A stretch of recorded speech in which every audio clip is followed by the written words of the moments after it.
Olá, meu nome é Igor. Para quem não me conhece, eu formei em Ciências Biológicas na UFV, fiz mestrado também na UFV e atualmente eu estou fazendo doutorado no programa de pós-graduação em Zoologia na UFMG. E, como parte da disciplina de estágio e ensino, eu estou dando essa aula sobre recombinação, mais especificamente recombinação homóloga, sobre a coordenação do professor Rubens Pazza. Primeiro, eu gostaria de fazer uma pergunta para você que está me assistindo. O que é recombinação? Em quais organismos acontece a recombinação? Talvez você se lembre de um fenômeno chamado crossing over, que é uma das possíveis consequências da recombinação. Então, você já deve saber que ela acontece em organismos eucariotos, como nós. Mas ela também acontece em bactérias ou em vírus? Bom, para falar de recombinação, primeiro a gente deve ter em mente que existem três tipos de recombinação. A primeira é a recombinação homóloga, que é a que trataremos nessa aula. A recombinação homóloga, ela acontece, como o próprio nome já diz, em moléculas de DNA homólogas, que têm uma certa semelhança, que têm uma semelhança suficiente para que ocorra a recombinação. Ela é muito presente na meiose, já que ela é uma parte fundamental para que ocorra o pareamento dos cromossomos homólogos. Mas ela não é algo exclusivo de eucariotos, já adiantando, ela também acontece em bactérias e em vírus. Outros mecanismos de recombinação são a recombinação sítio-específica conservativa. Ela acontece entre duas moléculas de DNA e as duas vão ter sítios específicos que vão permitir a recombinação através desse reconhecimento. Como, por exemplo, a gente tem esse esquema que mostra a contaminação de um fago, né, um tipo de vírus, em uma bactéria. Você vê que tem sítios específicos, tanto no DNA do fago quanto na bactéria, que permite a integração desse genoma no genoma bacteriano. E o outro tipo é a recombinação por transposição, que envolvem os elementos transponíveis, que são elementos que literalmente mudam de lugar no genoma. Nós temos dois tipos: aquela onde ocorre o deslocamento sem duplicação, como é o caso dos transposons, que eles são capazes de saírem do lugar onde eles estão e se inserirem em outro local no DNA, em um local não específico, tá? E o segundo caso é o deslocamento com duplicação, que é o caso, por exemplo, de muitos retrotransposões. Esses elementos, eles são expressos em RNA e depois esse RNA ele é convertido novamente em DNA. E esse DNA duplicado é inserido em uma porção não específica do genoma. Esse é o mecanismo pelo qual muitos retrovírus são capazes de infectar a gente. Mas para que serve a recombinação? Ou mais especificamente, a recombinação homóloga, que é a que a gente vai falar nessa aula. Ela só serve para infecção de vírus, ou é só o crossing over, paramento na meiose? Pense um pouquinho, né, antes de dar um segmento na aula. Bom, muita gente já deve imaginar que uma das serventias da recombinação é a variabilidade genética, já que esse evento ele vai mudar, né, a combinação dos genes e de uma geração para outra, aumentando assim a variabilidade genética na população. Isso, sem dúvida, pode ser vantajoso a longo prazo, mas a gente tem que pensar também em como a recombinação foi vantajosa no início, quando ela surgiu. Né? Por que esse fenômeno ele é tão conservado a ponto de existir em bactérias, eucariotos, arqueobactérias, vírus? E qual vantagem que esse fenômeno traz a princípio na nossa célula? Uma das grandes, se não a grande questão da recombinação é que ela atua no reparo de DNA, já que quando a gente tem, por exemplo, uma sequência ali num gene que foi lesada, né, que foi rompida ou que não está não funcional, a gente pode usar a sequência homóloga em outro cromossomo para reparar essa sequência que foi danificada. Da mesma forma, a recombinação pode atuar no reinício da forquilha de replicação. Se a gente tem, por exemplo, uma lesão, né, no DNA molde ou até mesmo uma ruptura nele, a replicação pode não acontecer a partir daquele momento, né, da lesão ou da ruptura. Então, a recombinação atua no reinício dessa forquilha para que ela possa transpor esse obstáculo. E por fim, vale sempre a pena destacar que a recombinação ela possui várias serventias e serve como base para muitas técnicas na biotecnologia. A recombinação ela leva em conta o que a gente chama de reparo de DSBs, já que as DSBs são fundamentais para que ocorra a recombinação. O que é uma DSB? Ela é basicamente a tradução em inglês, na sigla em inglês, para o que nós chamamos de quebra de dupla fita. Nesse esquema, por exemplo, a gente tem a recombinação atuando, né, na forquilha de replicação quando ocorre uma quebra ou uma lesão no DNA molde. No primeiro exemplo que a gente tem uma quebra, aquela quebra ali é uma DSB, é uma ruptura de dupla fita. Quando a polimerase chegar ali, né, quando a replicação chegar ali, você vai ver que você vai ter duas moléculas, né, de DNA, duas fitas de DNA, perdão, e nessas duas fitas a gente tem uma pausa, né, uma quebra, uma extremidade. Essa extremidade é a DSB, que vai ser utilizada para a recombinação.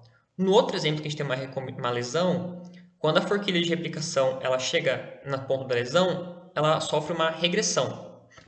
Como vocês podem ver, ela se reverte. Nesse revertimento, a gente tem ali a ADSB. Então, é basicamente uma quebra, né, no DNA.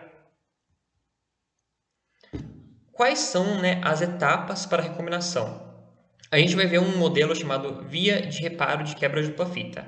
Esse modelo ele explica muito didaticamente, na minha opinião, como acontece a recombinação. Tudo começa, né, na recombinação homóloga, que é a que a gente está falando nessa aula, com um alinhamento das duplas fitas homólogas de DNA. Em uma dessas duplas fitas, a gente vai ter uma DSB, né, uma quebra de dupla fita.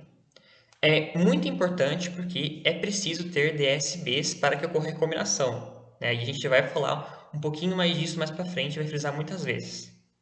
Além de ter essa DSB, essa DSB precisa ser processada, porque outro pré-requisito para que ocorra a recombinação é que nós tenhamos uma extremidade de DNA de fita simples.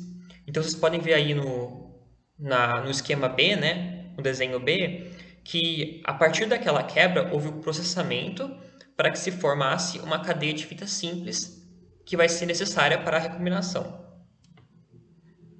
Depois disso, a gente vê o que nós chamamos de invasão de fita. A fita simples que é formada, ela vai literalmente invadir e parear com uma das fitas do DNA homólogo. Isso forma o que nós chamamos de heteroduplex de DNA. Duas fitas de um DNA são chamadas de um duplex de DNA. Então, o heteroduplex é quando a gente tem a ligação, né, o pareamento entre a fita de um DNA com uma das fitas do outro DNA. Quando se forma esse heteroduplex, também se forma o que nós chamamos de junção de Holliday, que é aquele ponto onde as fitas se cruzam. A junção de Holliday ela vai se deslocar no DNA. Conforme ela se desloca, vai acontecer o que nós chamamos de migração de ramificação.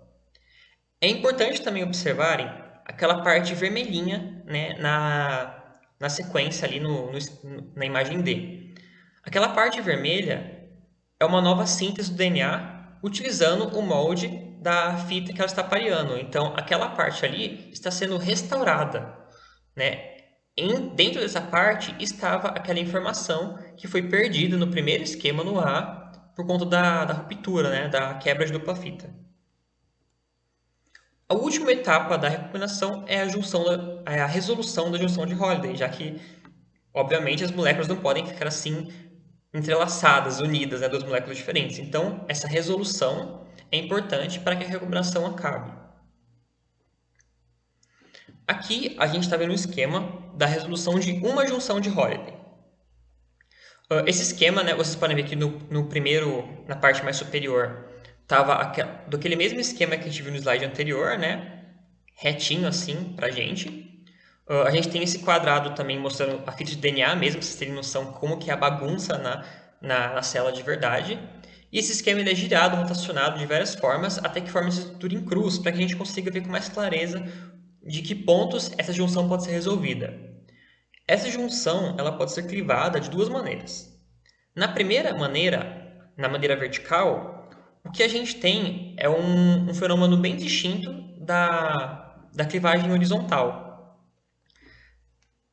O alelo que foi lesado, né, no nosso caso ali, o locus, perdão, que foi lesado, no nosso caso foi o locus B, ele obviamente vai sofrer alguma mudança, porque ele estava quebrado e você usa a informação contida no outro DNA para restaurar ele. Então, é natural que Antes, se nós tínhamos Bzão, Bzão num DNA e Bzinho, Bzinho no outro, após a recombinação a gente vai ter Bzão, Bzinho e Bzão, Bzinho. Isso é normal. Porém, o que vai garantir se uma recombinação tem crossing over ou não é você olhar para os locos flanqueadores da sequência que foi restaurada.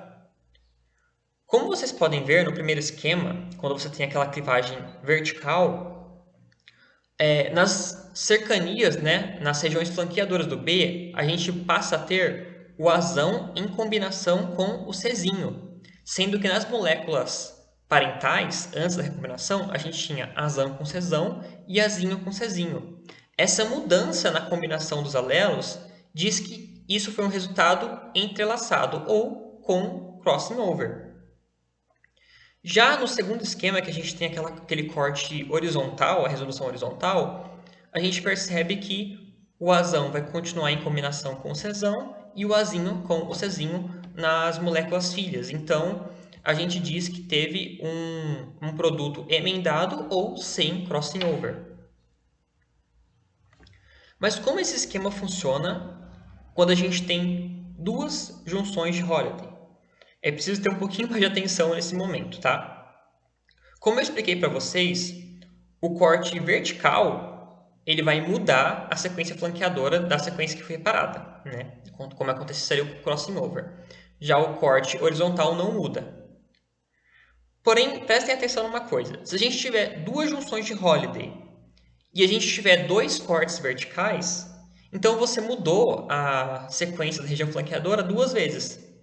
A segunda mudança ela vai compensar a primeira. Se você mudou ali, né, no corte vertical da primeira junção de Holiday, da junção X ali, o Azão para Zinho, e você mudou na junção Y, através de outro corte vertical, o Bzão para Bzinho, então você continua tendo as mesmas combinações que você tinha antes da recombinação. Então, o produto final ele é sem crossing over, mesmo com dois cortes verticais. Obviamente, se os dois cortes forem horizontais, também vai ser sem crossing over, já que os cortes horizontais eles não vão alterar qual que era a sequência flanqueadora do locus que está sobre recombinação. Então, quando que a gente tem crossing over nesse modelo com duas junções de Holiday? A gente precisa ter um corte horizontal e um corte vertical. Se a gente tiver, por exemplo, ali na junção X, um corte vertical, a gente muda, né, o Azão para o Azinho ali. E se na junção Y a gente tiver um corte horizontal, o Bzão continua Bzão. Então, o produto final vai ser entrelaçado com crossing over, porque você mudou a combinação nos locos ao redor do locus que está sobre recombinação direto, né? O locus que está sendo reparado. Agora a gente vai falar mais especificamente como acontece a recombinação em organismos vivos, né? Em organismos modelos que são estudados, como por exemplo a bactéria Escherichia coli, que vocês já devem ter ouvido muito falar se cursam um curso de biologia, agronomia ou qualquer outra matéria que você vê esses conteúdos de biologia celular. A bactéria, ela não possui cromossomos como o nosso, né, que podem se parear na meiose e é muito mais difícil de entender a recombinação dela a princípio. Mas as bactérias, elas realizam três tipos, né, de obtenção de DNA exógeno à célula. E é esse DNA que vão recombinar com o único cromossomo circular que as bactérias geralmente têm. A gente tem a conjugação, que acontece entre duas bactérias, e você tem a passagem do DNA plasmidial de uma para outra. Essa passagem esse DNA que passa de uma célula para outra pode depois se recombinar com o cromossomo circular da bactéria. A gente tem a transformação, onde a bactéria ela incorpora um DNA que estava presente no meio, que pode ter sido um DNA de outras bactérias que deixaram ali, por exemplo. E a gente tem a transdução, que acontece por meio de vírus, onde um vírus ele injeta, né, um gene, um DNA ali na bactéria hospedeira. A recombinação E. coli ela envolve um sistema que a gente chama de um complexo REC-BCD, que são três proteínas, e juntas esse sistema tem uma atividade helicase e nuclease. Helicase porque ele é capaz de separar, né, as fitas de DNA, e nuclease porque é capaz de clivar as fitas de DNA. Esse sistema também tem a importância de gerar aqueles sítios, né, de ssDNA.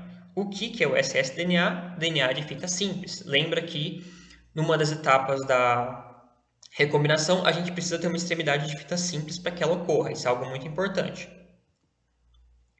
Além disso, esse sistema ele vai posicionar a proteína de permuta REC-A. Essa proteína, a REC-A, que vai fazer a permuta, né, a invasão de fita de uma fita de DNA no outro DNA. E esse sistema ele tem uma atividade enzimática muito complexa. Ele permite à célula, entre aspas, né, uma chance de escolha se ela vai recombinar com o DNA que está entrando na célula ou vai destruir esse DNA. Então, ela também serve como uma prevenção de infecção, por exemplo.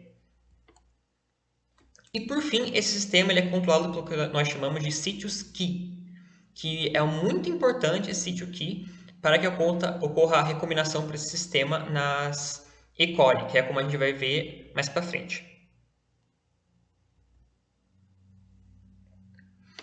Bom, agora o passo a passo desse sistema e como ele funciona. Primeiro, a gente tem que ter o reconhecimento do sítio DSB. O que é o DSB? Recapitulando mais uma vez, a quebra de fita dupla, que é algo importante e precisa estar lá para que aconteça essa recombinação, tá, gente? Depois disso, o sistema REC-BCD, como eu falei, ele é composto por 3 proteínas. Nesse esquema, a gente tem a REC-D em verde, a REC-B em azul e a REC-C em vermelho. A REC-C, que é essa do meio, ela vai causar a divisão do duplex de DNA. Lembra, um duplex são um conjunto de 2 fitas. E ela vai dividir essas fitas e direcionar uma delas, né, a com extremidade 5' para a REC-D em verde e a com extremidade 3' para a REC-B em azul. E a REC-B e a REC-D que vão desnaturar essas fitas de DNA. Então, a gente vai ter a ação da nuclease da REC-B. Como vocês podem ver no esquema, a REC-B em azul ela tem uma porção separada dela, né, uma bolinha menorzinha mais para trás, que é a porção nuclease dela. Essa porção vai clivar o DNA.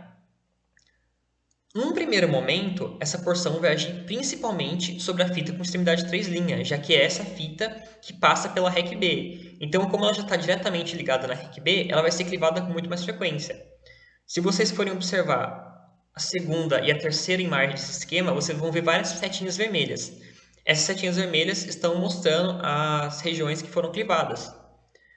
Já ocasionalmente, a fita de cima, que passa pela REC-B, a REC-D, né, que tem extremidade 5', vai ser clivada também por esse sítio da REC-B, só que com muito menos frequência, já que ela tem que competir com a fita de baixo, né, e a fita de baixo está mais próxima dessa nuclease.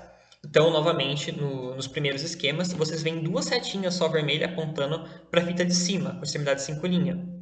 Essa fita está sendo menos clivada pela REC-B do que a fita com extremidade 3'.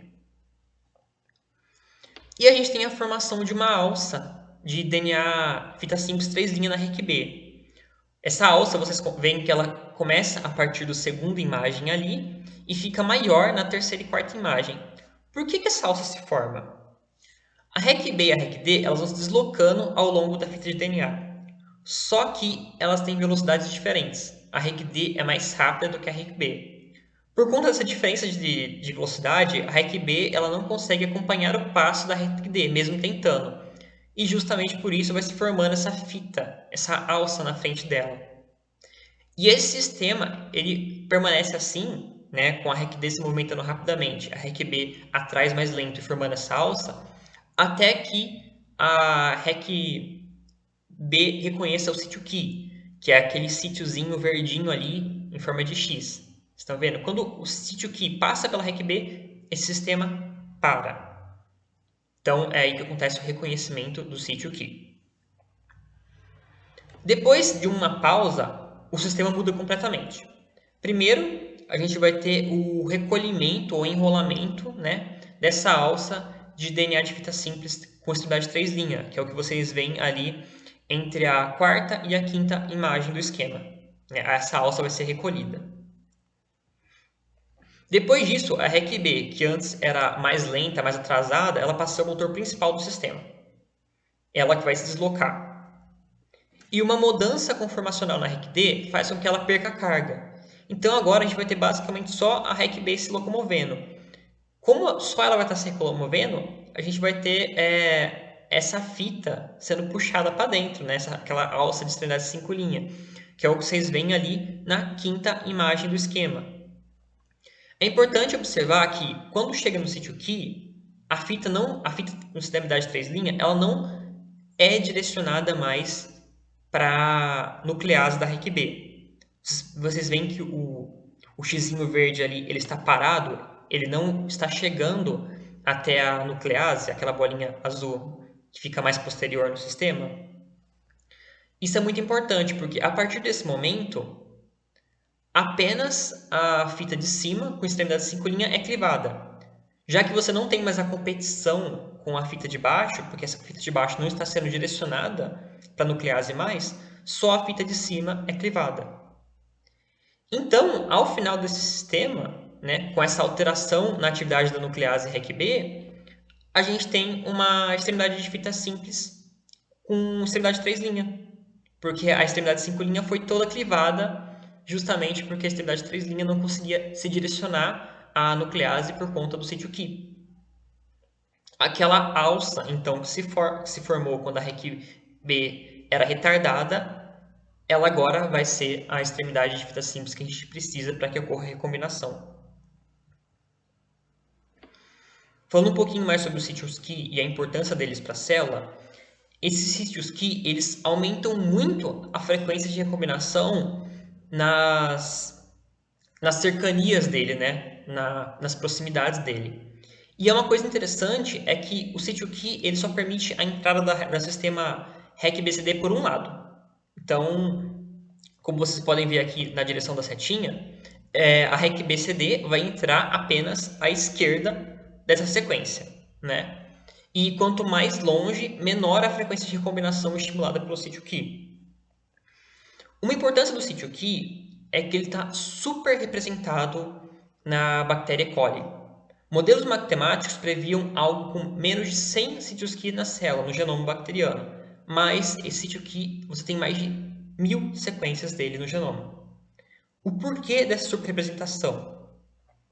Como a gente via no esquema anterior, né, até o reconhecimento do sítio key, a nuclease da REC-B ia clivando as duas fitas, tanto a extremidade 3' quanto a extremidade 5'. Então, se esse sítio key ele demora para ser reconhecido, demora para chegar nele, uma grande parcela do DNA vai ser clivada, tanto na extremidade 3', que deveria formar a alça de DNA simples, quanto na 5'. Isso não é interessante para a célula caso ela queira recombinar com esse DNA exógeno. Então, a superrepresentação desse sítio key na E. coli garanta que, se o DNA que entrou na célula seja um DNA de E. coli mesmo, um DNA passível de recombinação, DNA desejável de recombinação, ele vai ter vários sítios key. Então, esse sítio key vai ser reconhecido antes que uma grande parte desse DNA seja clivado. E aí pode ocorrer a recombinação. Já se o DNA que entra nessa célula for um DNA viral, por exemplo, ou um outro DNA bacteriano, mas que tenha poucos sítios key ou nenhum sítio key, então uma enorme parcela dele vai ser degradado antes que pudesse ocorrer a recombinação. Observem aí, então, que esse sistema ele pode agir tanto como uma ferramenta de recombinação, como uma ferramenta de defesa contra a infecção de DNA exógeno. Mas é possível que a proteína mais importante desse sistema seja a REC-A. Na primeira imagem, a gente tem uma figura mais estrutural da REC-A, e na segunda, a gente tem uma foto de como funciona o filamento ativo de REC-A. A maioria das proteínas elas se tornam ativas com poucas unidades unidas. A REC-A não. Um filamento ativo de REC-A possui dezenas de unidades de REC-A juntas. E esse filamento ativo também precisa ter um DNA no seu interior. São centenas de nucleotídeos envolvidos por dezenas de proteínas REC-A. É assim que é um filamento ativo dessa proteína. É o que a gente vê na segunda imagem. A gente consegue ver o DNA ali no centro em vermelho e em volta do DNA, essas estruturas aí, são várias proteínas REC-A. Para que a proteína REC-A funcione, ela precisa de alguns requisitos. primeiro, a complementaridade entre as fitas de DNA que vão fazer a recombinação, né? Segundo, uma extremidade de DNA de fita simples. Novamente, nós estamos falando disso porque é importante que essa extremidade, essa região de fita simples de DNA é essencial para que aconteça a recombinação. E uma extremidade de DNA para que essa molécula possa ser novelada depois da formação, da síntese da recombinação. Um quarto pré-requisito da RQA, se a gente pode chamar assim, é que essa extremidade, né, essa fita simples, tem que ter uma extremidade de 3 linhas, conforme estava no esquema que a gente viu anteriormente. Vocês veem que o que se forma ali é uma fita simples, né, de extremidade de 3 linhas. E o porquê disso? Como que ocorre a formação desse filamento? Vem uma unidade de REC-A e ele se une no interior do filamento, longe da extremidade, como vocês podem ver no esquema ali. Aquele 1 marca a primeira molécula, né, a primeira unidade de REC-A que se adere ao DNA. Depois, novas unidades vão se aderindo e enrolando no DNA. Essa adesão ela é rápida no sentido 5' para o 3', mas ela é lenta no sentido 3' para o 5'. Então, o filamento ativo só se forma do sentido 5' para o 3'. Então, é por isso, como ela começa no interior e vai se dirigindo à extremidade, é por isso que a fita simples de extremidade 3' é importante para a formação do filamento ativo de REC-A. Aqui, explicando a REC-A em diferentes perspectivas, né? Na primeira ali, um esquema de como ela funciona. Vocês veem que tem um DNA de fita dupla e um DNA de fita simples envolvido pela REC-A. Esses DNA vão interagir, vão recombinar, né? Vai acontecer a invasão de fita e a gente vai ter então um heteroduplex do DNA de fita simples com uma das fitas do DNA de fita dupla original. E a outra fita de DNA de fita dupla fica separada. Na imagem do meio, a gente tem uma imagem mais transversal, vista de cima, né? Como se você fizesse um corte naquela primeira imagem e olhasse ela de cima assim. A gente vê que como é que é a estrutura da REC-A, né? São 5 unidades e em uma dessas unidades nós temos o sítio de ligação primário, que é onde vai se ligar a fita simples de DNA. E em outra unidade a gente tem o sítio de ligação secundário, que é onde vai se ligar uma das fitas, né, do DNA que vai recombinar, do DNA de fita dupla que vai recombinar. É importante destacar que esse sítio de ligação secundário ele não é muito específico, né? Ele consegue se juntar com várias porções de DNA diferentes. Isso é importante porque permite que essa proteína vá mapeando o DNA em busca da homologia, né, de uma sequência que seja homóloga à sequência de fita simples que esteja aderida no sítio de ligação primário. Uma vez que essa homologia ela é encontrada, começa a invasão de fita e a recombinação. No terceiro esquema aqui, né, ele é mais complicado de entender, mas o que eu queria chamar a atenção é que na primeira imagem desse terceiro esquema a gente tem uma fita vermelhinha ali de DNA de fita simples, né, na REC-A, se vocês conseguirem observar. E na segunda imagem a gente tem duas fitas, né, uma fita rosinha que está se unindo. Nesse primeiro esquema a gente chama do filamento pré-sináptico, né, que quando só tem uma fita de DNA ali. E no segundo a gente tem a formação do filamento pós-sináptico, que é quando as duas fitas elas começam a interagir. É importante dizer que, num primeiro momento, essa união entre a fita simples e uma das fitas do DNA de fita dupla, ela só acontece na unidade da REC-A. Fora dos limites da REC-A, aquela fita do DNA de fita dupla ainda está unida com a sua fita, com a sua parceira original, né? Então, em um determinado momento, a gente tem 3 fitas de DNA unidas, digamos assim. A fita simples, que está recombinando, uma das unidades da fita dupla que está recombinando e a outra unidade de fita dupla. Elas não estão unidas no mesmo local, mas em locais diferentes a gente tem essa união. Esse momento se chama junção de moléculas. E uma coisa que eu esqueci de dizer aqui que é importante é que essa proteína REC-A, ela não só ela é fundamental para as bactérias, como ela possui proteínas homólogas nos outros grupos que também realizam recombinação, como os eucariotos e os vírus. As outras proteínas que a gente vai ver, possuem proteínas com funções similares nos eucariotos, mesmo nos vírus, mas não são homólogas. A homologia a gente só encontra mesmo na RQA. Aqui falando agora sobre o complexo RUV-AB. Vocês devem se lembrar que depois da invasão de fita, a gente tem a formação da junção de Holliday, né? E aí a migração de ramificação, que é quando a junção de Holliday começa a se mover e a gente tem aquela síntese de nova parcela do DNA. Eu até coloquei o esquema aqui de novo, né? O esquema D, daquelas etapas que eu passei, para vocês lembrarem e refrescarem na memória. Então, a migração de ramificação acontece e a síntese e o reparo do DNA vai acontecendo. Aquela região vermelhinha ali é aquela que está sendo reparada. Quem que realiza a migração de ramificação nessas bactérias? É esse complexo RUV-AB.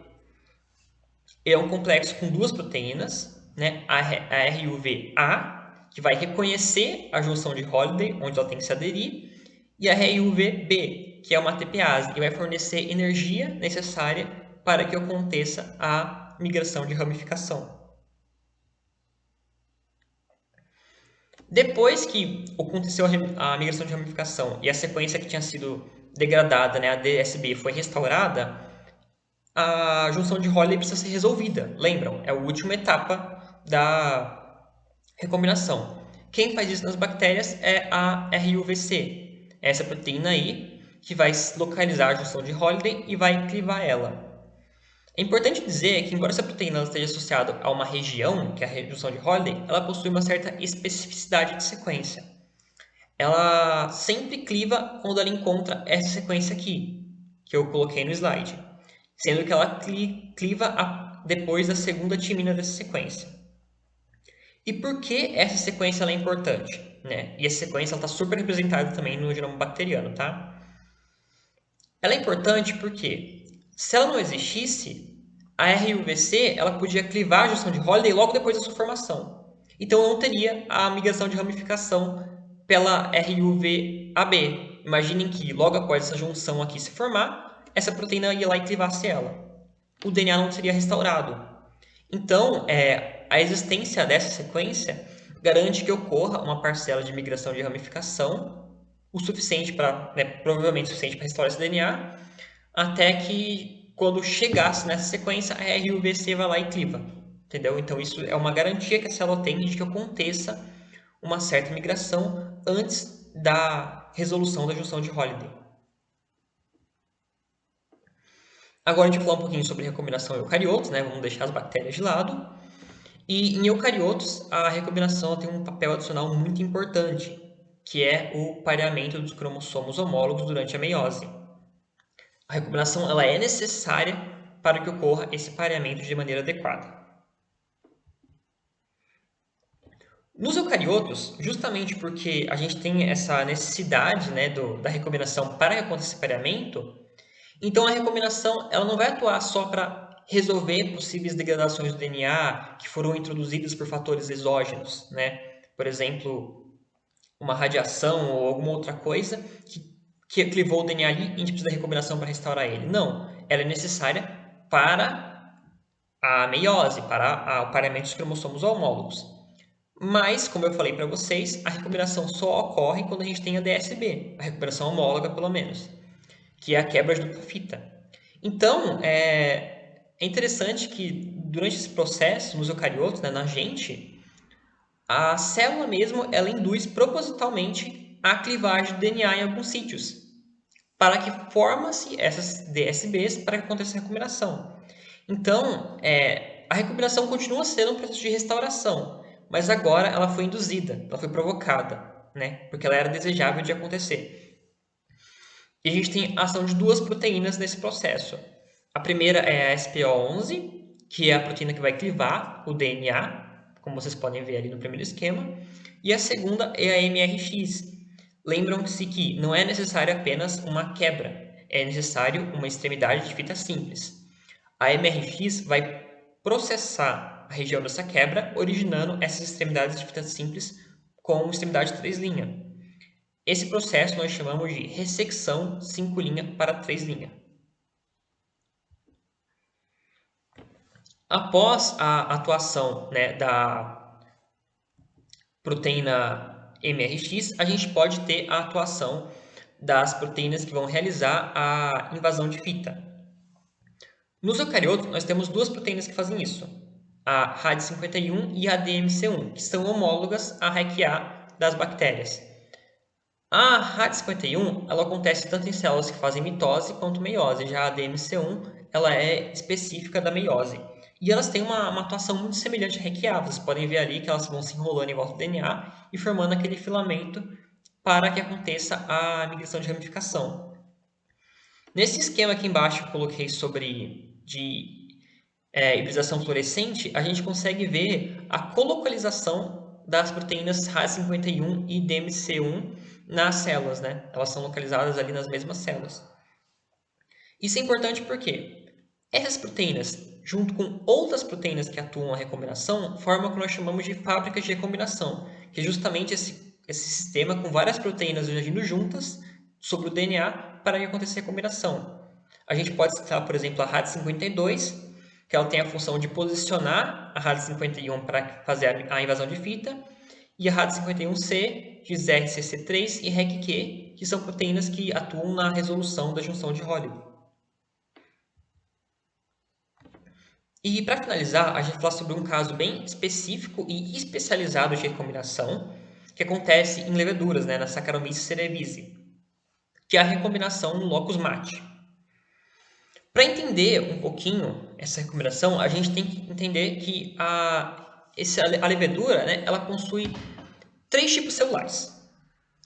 Dois tipos haploides, que é as células do tipo A e as células do tipo alfa, que a gente pode fazer uma relação que é como se fossem os sexos da levedura, né, o sexo A e o sexo alfa, por exemplo, assim, e um tipo diploide que ele é tanto A quanto alfa. Durante a reprodução da levedura, as células do tipo A e do tipo alfa vão se unir, vão se fundir, formando a célula diploide alfa/A. Em seguida, essa célula diploide vai fazer meiose e vai originar 4 células filhas, 2A e 2 alfas. Então, observem que a gente sai de um primeiro momento onde a gente tinha uma A e uma alfa, formam uma única diploide alfa/A e depois 4 células filhas, 2A e 2 alfas, né? Olha como reprodução interessante.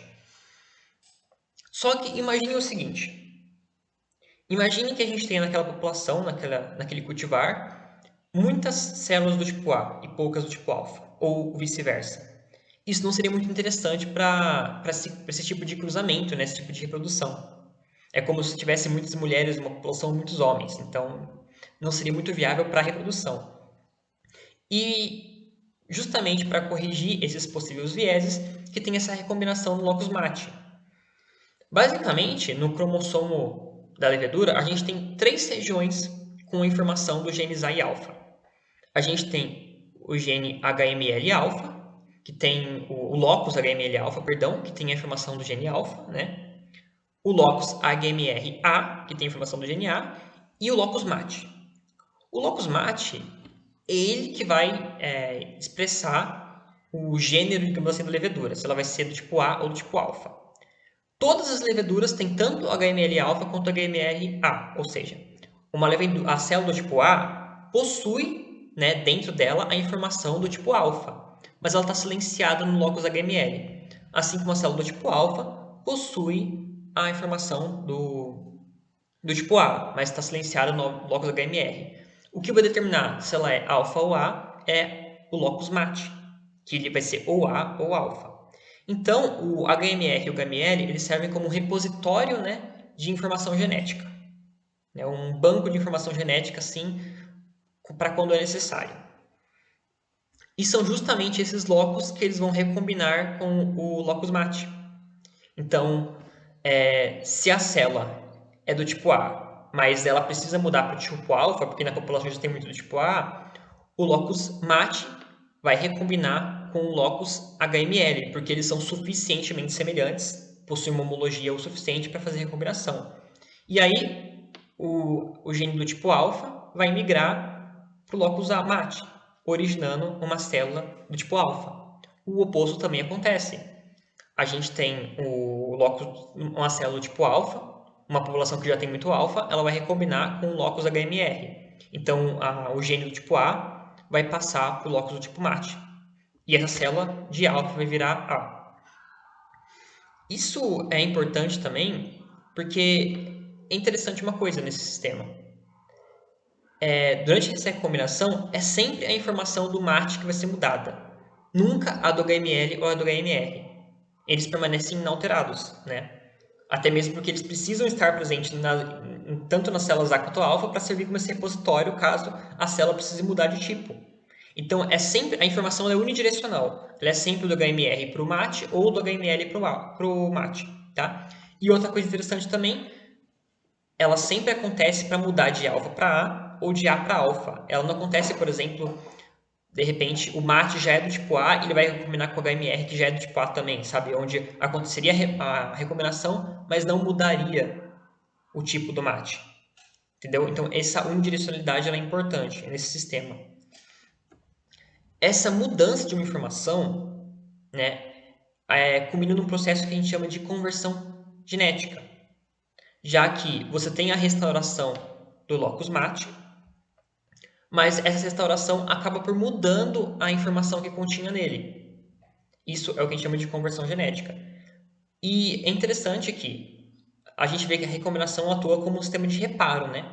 Mas o sistema de reparo ele pode não ser perfeito. Em alguns casos, ele pode modificar, mesmo fora desse sistema altamente especializado, né? Nas nossas células e meiose mesmo pode acontecer isso. Durante essa recombinação, a informação de uma célula, a formação daquele local que está sendo restaurado pode mudar, mesmo que seja em apenas um nucleotídeo, um par de base. Pode mudar por quê? Porque a fita molde usada para restauração pode não ter a mesma informação que tinha antes da degradação, né? E isso, por si só, é o que a gente chama de conversão genética. Aqui explicando a recombinação no locus MAT de uma forma mais sequencial, passo a passo. Primeiro, a gente vai ter a clivagem do locus MAT pela endonuclease HO. Lembra que eu falei que é sempre o locus MAT que vai sofrer a recombinação, que vai ser alterado? Isso acontece graças à HO. A HO ela é específica do MAT. Ela sempre vai agir no MAT, não no HMR, não no HML. É por isso que é sempre ele que vai ser quebrado para que seja restaurado depois, tá? E depois do HO vai ter a ação da MRX, que eu já falei para vocês. A MRX que vai fazer a ressecção 5' para 3', formando aquelas extremidades 3'. E aí a gente vai ter a ação da rádio 51 e rádio 52 na invasão de fita. Só que uma coisa interessante aqui, a gente vai ter a formação de apenas uma junção de Holliday, porque apenas a extremidade 3' que não tem a informação genética anterior, né, nesse sistema aqui, o verdinho escuro é A e o verdinho claro é alfa. Então, a extremidade 3' que tinha o gene alfa não vai ser utilizada. Vai ser utilizada essa extremidade aqui que já tinha perdido todo o alelo. Só ela vai ser utilizada para restauração, né, para migração de ramificação num primeiro momento. E a outra fita que tinha o alelo alfa ainda vai ser removida. E depois da remoção dela, a nova informação restaurada, né, ressintetizada, vai ser usada como molde para a restauração dessa fita que foi removida, garantindo a conversão total do locus MAT no tipo alfa no tipo A. Outra coisa interessante sobre a recombinação é que ela pode gerar o que nós chamamos de distorção no mapa genético. Como funciona isso? Normalmente a gente espera que, quanto mais longe dois genes estejam, maior seja a frequência de recombinação entre eles. Por quê? A recombinação é justamente isso, né? É a alteração na combinação entre os alelos dos genes. Se os genes estiverem longe um do outro, a recombinação pode pegar apenas um deles e não o outro, então vai formar diferentes combinações ali no produto dela. Mas se eles estiverem muito perto, é possível que a recombinação ou não atinja nenhum dos dois, ou atinja os dois juntos, modificando os dois ao mesmo tempo. Então, a gente costuma dizer que existe uma certa proporcionalidade entre a distância física dos genes, né, e a distância genética entre eles. Porém, existe algum caso que essa proporção ela é alterada, ela tem um distúrbio. por exemplo, sequências que têm um alto grau de recombinação, dando a entender que elas estão longe uma da outra, mas na verdade elas não estão tão longe, elas estão perto. Essas sequências formam o que nós chamamos de hotspot, que são sítios frequentes de recombinação. Como um exemplo, a gente pode citar as sequências próximas do sítio Key da bactéria, já que lembra que eu falei que o sítio Key ele aumenta a frequência de recombinação? Do outro lado, nós também temos sequências que recombinam muito pouco entre si, dando a entender que elas estão muito próximas, né, no mapa físico dos cromossomos. Mas, na verdade, elas estão mais longe do que se espera.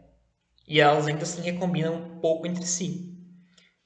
Como exemplo, a gente pode citar essas sequências aqui ao redor do centrômero dos cromossomos. Essas sequências constituem o que nós chamamos de sítio frio. Então, recapitulando algumas informações para vocês. Primeiro, e muito importante, a recombinação precisa de alguns requisitos para funcionar. A recombinação homóloga, né? Novamente, que tem outros tipos de recombinação, mas foi a recombinação homóloga que a gente tratou nessa aula.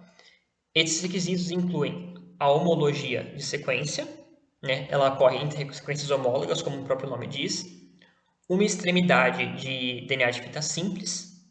A gente viu que depois da quebra tem que ter o processamento, né, para a formação dessa extremidade, e a ação de uma proteína da família REC-A, que é a proteína que vai realizar a invasão de fita, né, que é o processo essencial para que aconteça a permuta dos genes, né? Essa família de REC-A também são conhecidas como proteínas de permuta. Como consequências da recombinação, nós temos o acontecimento de alterações genéticas específicas, né?